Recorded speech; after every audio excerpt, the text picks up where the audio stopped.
Dhaka reporters ইউনিটির গোলটেবিল বৈঠক থেকে বেশ কয়েকজনকে আটক করেছে এই মুহূর্তে পুলিশ।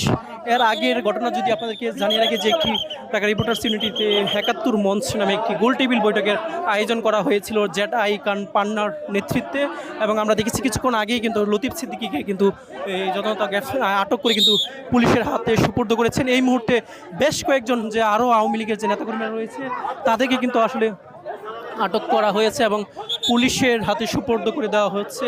সেই মুহূর্তটি আপনাদেরকে দেখানোর চেষ্টা করছি।